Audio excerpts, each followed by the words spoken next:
Hey everybody, what's up? I'm Dr. Watkins from the Black Business School. I am about to teach my Black Wealth Bootcamp class. Today's the first day, so we're really excited. And also, I'm speaking in Las Vegas later on this afternoon. I wanted to touch base real quick because, as you know, as I hope you know, Muhammad Ali just left us at the age of 74, and I'm obviously saddened to see him die. But I wanted to lay out a couple of thoughts about Ali to put his amazing life into context that might be helpful for those of us who are trying to see different perspectives on his life. First and foremost, I have what I think is a pretty interesting connection with Ali. We're actually second cousins by marriage, and we're both from Louisville, Kentucky.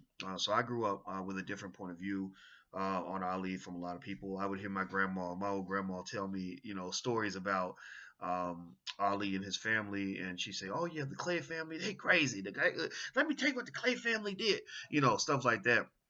And she actually went to high school with Muhammad Ali, but they weren't friends. I think my grandmother graduated maybe 2 or 3 years before he did, and so anyway.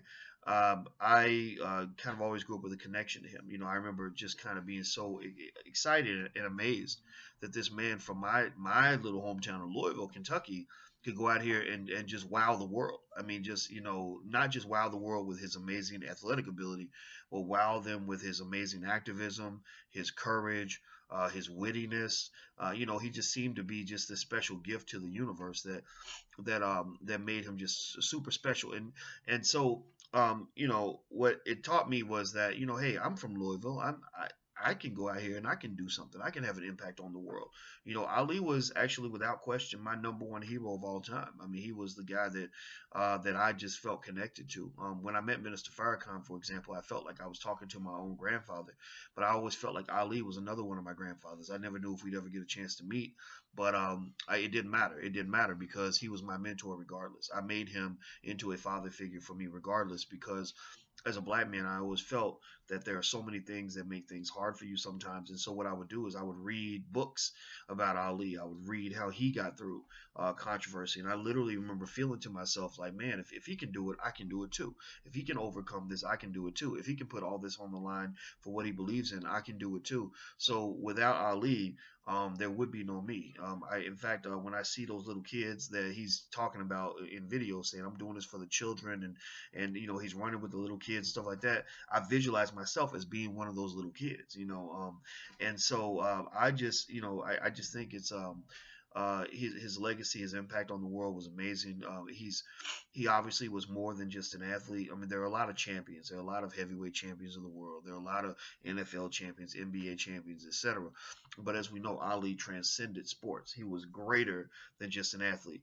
He wasn't just greater than an athlete because he fought for what he believed in, but also he never forgot about his own people.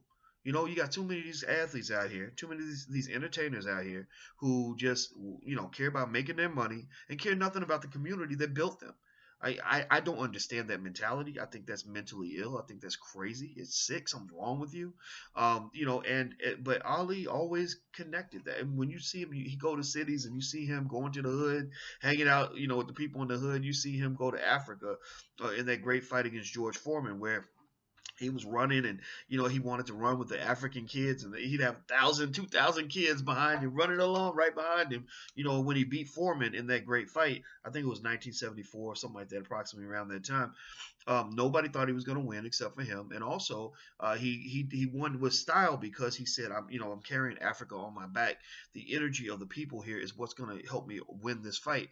And so to me, it wasn't just a great win; it was a great win in style. And so I think a lot of celebrities can take a cue from this brother. I mean, you can have another Muhammad Ali, you can have other people that are just like him. You just got to believe you can do it, and he believed he could do it. It's a very stubborn belief, an awkward kind of self confidence that he had, and I'll tell you, he carried it all the way into immortality. When Sports Illustrated voted on who the most influential athletes are of the 20th century, Ali was number one, Michael Jordan was number two, but it wasn't even close because you know that Michael Jordan can't hold a candle to Muhammad Ali. So I want to say goodbye to the greatest of all time. As far as I'm concerned, Ali can't die. He ain't dead. Everything's the same as it was yesterday. As far as I'm concerned, all his legacy, his body of work will always exist. He will always be available as a source of inspiration for future generations. He is my number one greatest hero of all time, and I tell you, he was the greatest. And what made him the greatest was that he wasn't just the greatest himself. He always told you that you could be the greatest too. So go out here and be the greatest. Don't be scared of nothing. Ali showed you that. So anyway, take care, guys. I'm about to get out of here. By the way, after we leave Las Vegas, we're going to New York City for the next step of the Dr. Boyce Watkins Black Economic Empowerment Tour. We're going to all these cities. Everybody's showing up. I'm loving the people. It's amazing to meet you, and I look forward to seeing you in New York. And you can visit the drboycewatkinstour.com to learn more. So take care, guys. Talk to you soon. Love you. Peace.